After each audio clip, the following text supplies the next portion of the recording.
The glass was already sweating in my hand when I noticed the way my sister watched me, not smiling, measuring. Music swelled, laughter rose and fell like a practiced tide. The room smelled of sugar and champagne and expensive lies, white roses, white dresses, white teeth. I lifted the flute to my lips and stopped. Something floated near the rim, almost invisible, a faint shimmer, oil on water. My sister caught my pause and tilted her head, concerned. That performance again. She'd been rehearsing it our entire lives. I didn't look at her. I looked at the cake. 5 tiers of symmetry, perfect, fragile. My pulse slowed. I knew that look. I'd seen it when she borrowed my credit card and cried when I asked for it back, when she hugged me after sleeping with my boyfriend in college, when she said, "I just don't want you to get hurt," while tightening the knife. She raised her glass toward me. "To family," she said. I smiled, small, controlled, and switched our glasses when no one was watching. The music hit its crescendo, phones lifted, the moment froze. She drank. Then she tried to smile again. Her knees buckled mid-toast. She collapsed forward, face first into the cake, frosting swallowing her scream. The room erupted. I didn't move. I just watched. People screamed her name. Chairs scraped. Someone yelled for a medic. I stayed still, glass untouched, as memory peeled itself open. This wasn't sudden. It never is.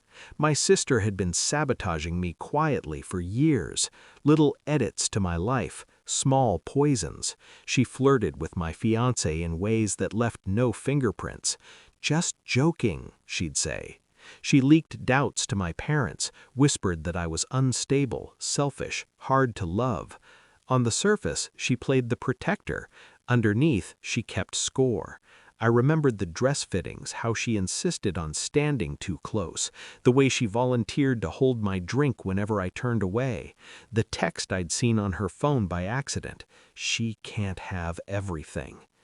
I told myself it was jealousy, normal, manageable. Denial is a soft place to sleep. The truth was sharper. She needed me smaller, ruined. She needed proof that I didn't deserve happiness. As they lifted her from the cake, frosting smeared like war paint, her eyes found mine. Not confusion, recognition. The investigation had started weeks earlier, quietly, after I caught her slipping something into my glass at the rehearsal dinner. I didn't confront her. I never do things loudly. I sent the drink for testing, paid cash, asked no questions. I watched her patterns, how she lingered, how she touched what wasn't hers, how she smiled when she thought she'd won. I checked her messages when she left her phone unlocked beside me. Screenshots, dates, a plan written in fragments.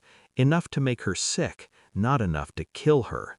That line sat in my chest for days. At night, I lay beside my fiancé and listened to him breathe, wondering if she'd tried to poison him too, emotionally, subtly, with suggestions and doubts I'd never hear. I played the role she expected, trusting, oblivious, grateful. Inside, something hardened. The lab results arrived 3 days before the wedding. Benzodiazepines, dissolved, colorless, odorless. I printed the report and folded it neatly into my purse. On the morning of the ceremony, she hugged me tight. "You're shaking," she whispered. "Are you okay?" "I'm perfect," I said. At the reception, just before the toast, I leaned close and placed the folded paper against her palm. Her breath hitched. "What's this?" she asked. "Insurance," I said. She didn't open it. She didn't need to. When she drank, her confidence did the rest. As she convulsed on the floor, paramedics rushing in, I stepped back. Someone asked if I'd had anything to drink. "No," I said. I switched glasses. Her eyes widened through the frosting. Terror bloomed. They took her away in sirens and silence. Later, I sent the report to the police, to my parents, to her employer.